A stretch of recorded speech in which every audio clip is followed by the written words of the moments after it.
दोस्तों ये वीडियो आप शुरू से आखिर तक जरूर देखिएगा, क्योंकि जैसे जैसे आप ये वीडियो देखेंगे आपके सामने एक से बढ़कर एक इंटरेस्टिंग फैक्ट्स आएंगे। अगर आपको हमारी ये वीडियो पसंद आए तो इसे अपने दोस्तों में जरूर शेयर कीजिएगा। दोस्तों अक्सर लोग ये सोचते हैं कि दुबई एक कंट्री है, लेकिन दुबई एक कंट्री नहीं है, बल्कि ये यूनाइटेड अरब अमारात के 7 अमारातों में से एक है और यहाँ का कानून दूसरे अमारातों से थोड़ा अलग है। जैसे दुबई के बीच पर बिकनी पहन सकते हैं, वैसे ये दूसरे अमारातों में नहीं है।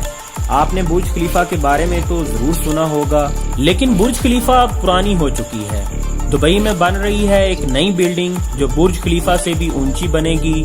लगभग 1000 मीटर की ये बिल्डिंग 2020 तक बनकर तैयार हो जाएगी।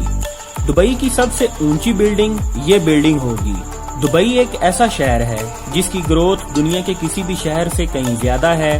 हालांकि ये अलग बात है कि 1960 से पहले दुबई कुछ भी नहीं था, सिवाय एक रेगिस्तान के। मगर 1960 में यहाँ तेल की खोज हुई और फिर ये डेवलप होना शुरू हुआ। सिर्फ 50 सालों में ये दुनिया के सबसे खूबसूरत शहरों में से एक बनकर उभरा और आज दुबई वर्ल्ड इकोनॉमी का प्राइम हब है। सन 1990 में यहाँ सिर्फ एक ही आसमान छूती इमारत थी जिसका नाम था वर्ल्ड ट्रेड सेंटर, मगर आज के दिनों में दुबई में 156 आसमान छूती इमारतें हैं और टोटल 912 ऊंची इमारतें हैं। और इसके अलावा जो नई बन रही हैं वो अलग हैं। जब दुबई के हुक्मरान शेख मोहम्मद बिन राशिद से पूछा गया कि आप दुबई के बारे में क्या कहना चाहोगे, तो उन्होंने कहा कि एक जमाना था कि जब दुबई में लोग ऊंटों पर चलना पसंद करते थे, मगर आज मर्सिडीज में घूमना पसंद करते हैं। दुबई में सिर्फ 15% अमीर तरीन लोग हैं जिन्होंने दुबई को बनाने में अपना पैसा लगाया है। बाकी के 85% फॉरेनर्स हैं जो ज्यादातर इंडियन, पाकिस्तानी, बांग्लादेशी और यूरोपियन कंट्रीज से हैं। वैसे तो जानवरों को पालने का शौक हर किसी का होता है, लेकिन दुबई के लोगों का शौक सबसे हटकर है। दुबई के लोग बिल्ली और कुत्ते पालने से ज्यादा शेर और चीतों को पालना पसंद करते हैं।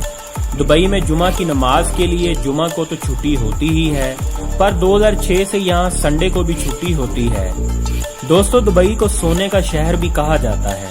सोने का कारोबार यहाँ बहुत बड़े पैमाने पर होता है। दुबई में सोने की तकरीबन 300 से भी ज्यादा दुकानें हैं। इन दुकानों में लगभग 10 टन के करीब सोना मौजूद होता है। 2013 में यहाँ सोने का इतना बड़ा कारोबार हुआ था जिसका वजन तकरीबन 396 हाथियों के वजन के बराबर था। ट्रैफिक जैम का प्रॉब्लम तो हर कंट्री में होता है। दुबई में भी ट्रैफिक जाम होता है, लेकिन सुपर कार्स का। जी हाँ दोस्तों, दुनिया की सबसे बेहतरीन कारें आपको यहाँ के ट्रैफिक जाम में देखने को मिलेंगी।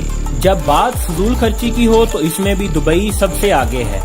जैसे कि सोने की कारें, यहाँ के अरबपति और उनके बच्चे सोने की परत चढ़ी कारों में बड़ी दिलचस्पी रखते हैं, जो कि अपनी दौलत की नुमाइश करने का एक बेहतरीन तरीका है। हो सकता है कि ये बात आपको बहुत फजूल खर्ची वाली लगे, लेकिन दुबई में ये आम बात है। दुबई में ऐसे एटीएम भी हैं जहाँ सोना निकलता है। जर्मन कंपनी की बनाई गई इस मशीन से सिर्फ सोना निकलता है। जी हाँ, इसे सबसे पहले दुबई मॉल में लगाया गया। ये पहली ऐसी मशीन है जिसमें से 24 कैरेट सोने के बिस्कुट, सिक्के, ज्वेलरी जैसी 320 अलग अलग किस्म की चीजें निकलती हैं। ग्राहक इसका इस्तेमाल क्रेडिट कार्ड और पैसों से करते हैं और अपनी मनचाही चीज निकाल सकते हैं। आपने डिज्नीलैंड के बारे में तो सुना ही होगा, लेकिन अब दुबई में बन रहा है दुबई लैंड, जो डिज्नीलैंड से भी 2 गुना बड़ा होगा, जो 2020 तक बनकर तैयार हो जाएगा। और ये अंदाजा लगाया जा रहा है कि दुबई का उस वक्त ये सबसे बड़ा टूरिस्ट अट्रैक्शन भी होगा। दुबई मॉल दुनिया का सबसे बड़ा मॉल है। यहाँ पर टोटल 1200 स्टोर हैं। हालांकि दुबई रेगिस्तान में बसा है, फिर भी आपको यहाँ बर्फ में स्केटिंग करने का मजा मिल सकता है। इसके अलावा दुबई में 70 से भी ज्यादा बड़े बड़े शॉपिंग सेंटर हैं, इसलिए दुबई को shopping capital of middle east भी कहा जाता है। तो दोस्तों ये थे कुछ दुबई से जुड़े फैक्ट्स। आई होप कि आपको ये वीडियो पसंद आई होगी, इसलिए इस वीडियो को लाइक और इस चैनल को जरूर सब्सक्राइब कर दीजिएगा।